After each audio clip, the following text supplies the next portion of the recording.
Halo, salam bahagia. Bahagiamu adalah bahagiaku, bahagia kita semua. Dari studio pastoral GKJ Gumulan, kami hadir dalam program Cerita Jemaat. Kali ini kita membahas kiriman dari teman kita HN dari wilayah 4. Bu Pendeta, saya mau cerita, berbagi pengalaman, berbagi kisah bahagia saya. Saya seorang perempuan 24 tahun. Ibu, saya mau berbagi kisah bahagia yang sekarang saya rasakan. Ya, pada akhirnya saya memahami inilah jawaban Tuhan atas doa saya, atas pergumulan tentang pasangan hidup sampai saat ini. Awalnya cinta pada pandangan pertama. Ya, semuanya terlihat indah. Namun ada kisah pula di perjalanan. Cerita kecemburuan, cerita perbedaan pendapat. Malah saya merasa juga ada saatnya perlu terdiam. Saat semuanya terasa beda dari gambaran ideal saya. Namun semakin saya mengenalnya, semakin saya memahami bahwa cinta bukan hanya tentang menerima, namun memberi. Ya, lagu "Kaulah Segalanya Bagiku" benar-benar menggema dalam hidup saya. Kami semakin dekat, kami semakin terikat. Kami berbagi kisah dan impian. Maka sekarang kami hendak berkomitmen melanjutkan ke jenjang pernikahan, Ibu. Besok ketika saya pulang, saya akan mengurus segala berkas pernikahan. Kiranya kebahagiaan saya ini menjadi kebahagiaan juga bagi yang lainnya. Oke, terima kasih untuk Mbak HN yang pada saat ini membagi kisah bahagianya. Kami turut berbahagia dengan kisah yang kamu ceritakan, kamu sharekan pada saat ini. Menemukan tambatan hati, bagaikan menemukan indahnya dunia karena dunia diwarnai dengan cinta kasih. Maka kidung pun bergema, "Kaulah curahan hatiku, tak mungkin kau melupakanku, tiada lagi yang kuharap hanya kau seorang." Ya, kata orang saat jatuh cinta serasa dunia milik berdua. Yang lain katanya hanya ngontrak.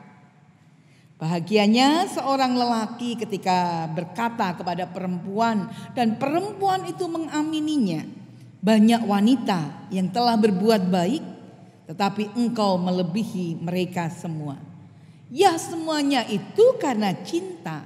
Untuk itu mari bersama kita belajar teori tentang cinta.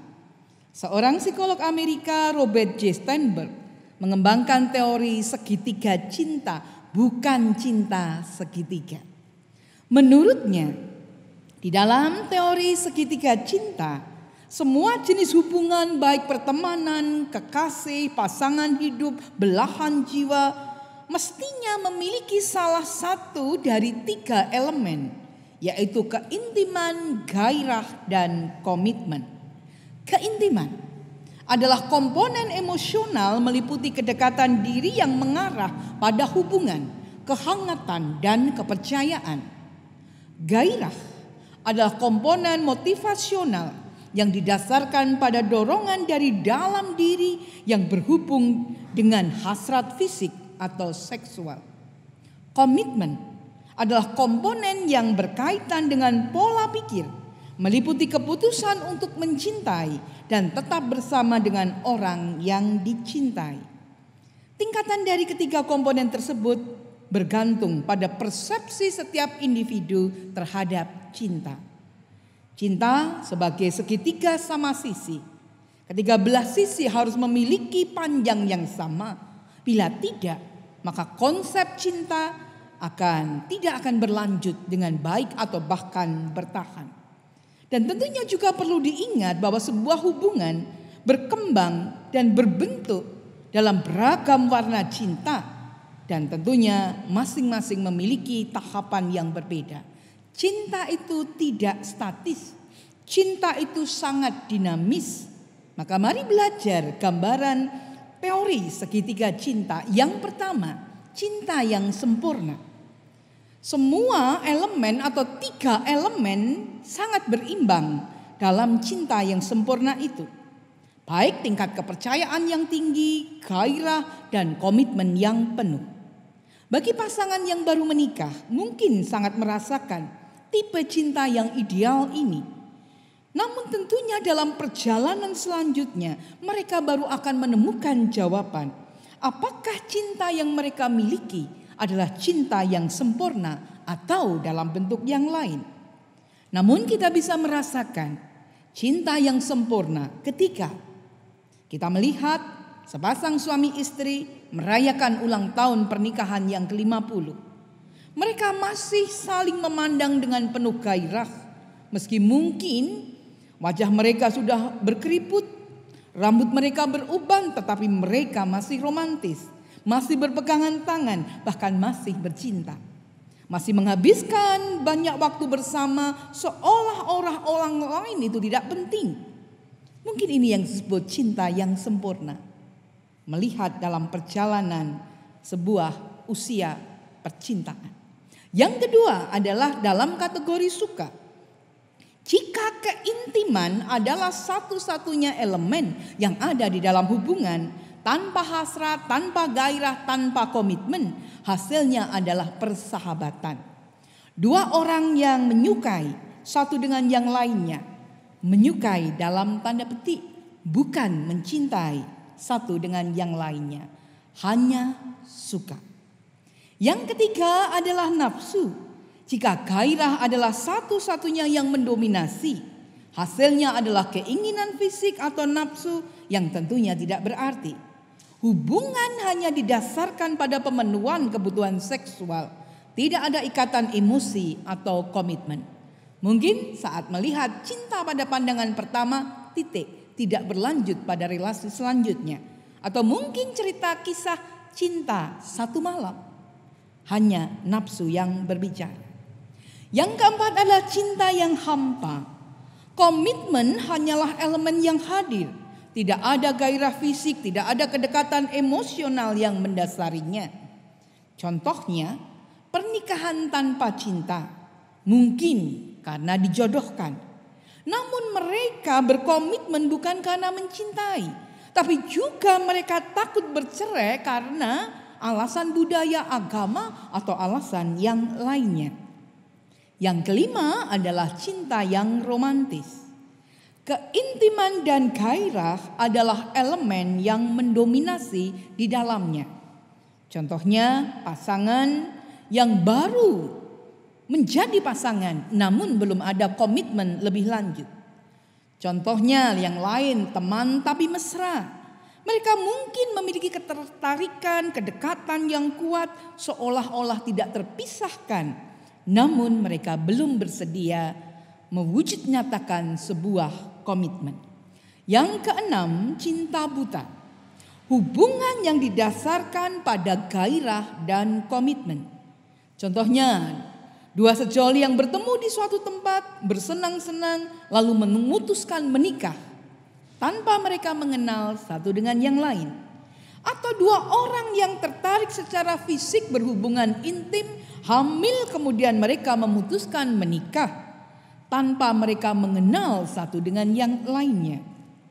Yang ketujuh adalah cinta rekanan. Hubungan didasarkan pada keintiman dan komitmen saja. Pasangan menikah yang bahagia satu dengan yang lainnya, tetapi mereka tidak ada gairah seksual lagi. Ya, mereka terlihat harmonis karena mereka masih menikmati kedekatan satu dengan yang lainnya. Atau hubungan pertemanan yang sudah lama sedikit berani melangkah mengikatkan diri dalam jenjang pernikahan. Kemudian kalau kita melihat gambaran, ya idealnya tiga unsur itu seimbang. Namun bukan berarti tidak bisa bahagia kalau tidak ada atau berkurang salah satunya. Bahagia itu ada dalam hati kita. Persahabatan bisa menjadikan kita bahagia. Kasih sayang bisa menjadikan kita bahagia. Karena dibutuhkan sebuah kekuatan, usaha untuk boleh merasakan cinta pada akhirnya. Ya, orang mengatakan cinta butuh dialog. Namun tentunya dialog di sini bukan hanya berarti komunikasi. namun dialog melibatkan dia, lu, and gue. Satu gambaran tentunya. Siapakah dia? Dia adalah Tuhan. Lu adalah kamu, pasangan, dan gue adalah diri kita sendiri. Bagaimana kita bisa berkomunikasi di dalam pernikahan kita? Bagaimana menjadikan Tuhan menjadi nomor satu? Kemudian nomor duanya adalah pasangan kita. Dan kemudian yang nomor tiga adalah diri kita sendiri. Berbicara tentang teori cinta, Robert J. Sternberg juga mengungkapkan, tanpa ekspresi, bahkan cinta terhebat pun akan mati. Ada beragam ekspresi yang bisa kita katakan, kita ungkapkan, mungkin dalam kata I love you, mungkin dalam kata kangen, mungkin dalam kata kaulah segalanya, atau dalam tindakan. Orang mengatakan tindakan termanis adalah dengan setangkai bunga, sekotak coklat, atau hal yang lebih, tergantung kebutuhan tentunya. Tetapi juga bagaimana memahami gambaran dialog komunikasi antara dia, lu, and gue. Sebuah gambaran bagaimana menjadikan Tuhan yang nomor satu, kemudian pasangan dan kita, menuntun kita belajar. Kasih itu sabar. Kasih itu murah hati. Ia tidak cemburu. Ia tidak sombong. Ia tidak memarah. Ia tidak menyimpan kesalahan orang lain. Ia percaya segala sesuatu, mengharapkan segala sesuatu, sabar menanggung segala sesuatu, dan kasih tidak berkesudahan. Maka mari bersama kita belajar cinta kasih itu. Kata Bunda Teresa, mengasihi harus menjadi perbuatan yang sedemikian biasa bagi kita, sebagaimana kita hidup dan bernafas dari hari demi hari dan selama-lamanya. Bahkan sampai kita juga belajar untuk menderita, karena penderitaan mengajarkan kepada kita bagaimana kita mencinta. Untuk itu mari bersama kita hadir dalam cerita cinta kita masing-masing. Cerita yang membahagiakan, sekalipun mungkin ada pembelajaran beragam di dalamnya. Oke, mengenai hal ini kita hendak melanjutkan dalam perjalanan esok hari. Tapi ada beberapa salam yang hendak disampaikan di malam hari ini. Dari Eyang Budi Santoso di Kalikotes buat Mbak Ekrita dan keluarga di Jepara. Salam sayang dan sehat selalu. Dari Nanda buat Mbak Krisma di Jogja, katanya you are my inspiration. Dari Dek Satrio Sutopo buat Mas Kurniawan Bima Adi di Pendidikan Angkatan Laut Surabaya, salam kangen. Dari teman-teman tim IO buat mas-mas dan mbak-mbak, Mas Kembar, Mas Agung di Jakarta, Mas Adi di Tegal, Mbak Esti, Mbak Hana di Surabaya, atau salam yang lainnya.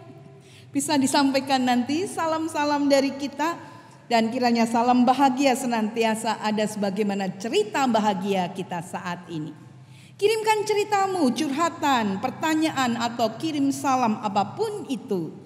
Silakan mengisi di form yang tertera di deskripsi di bawah video di channel YouTube GKJ Gumulan ini. Jangan lupa subscribe, like, dan komen. Dan untukmu yang berani menemukan dan merasakan kebahagiaan, kamu yang berani mengakui akan cinta kasih dan terus menyatakan cinta kasih bagi dunia. Satu lagu kenangan dari Ruth Sahanaya, kaulah segalanya bagiku. Bye.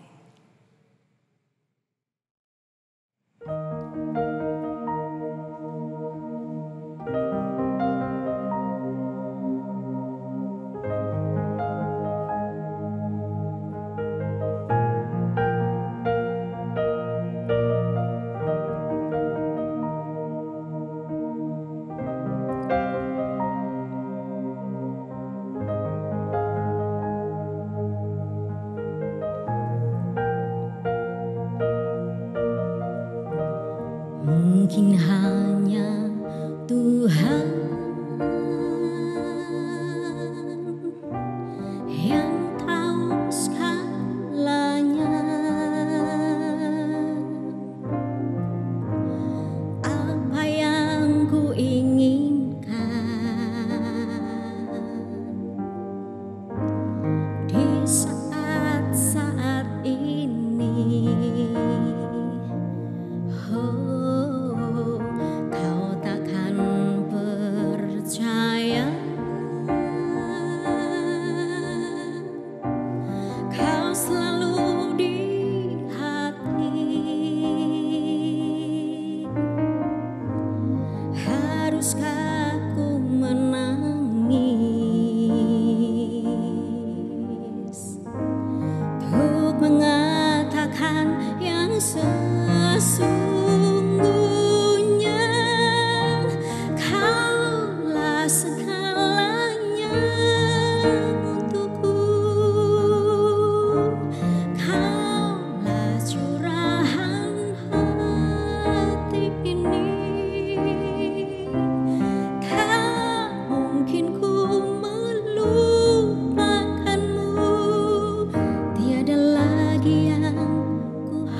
bahagia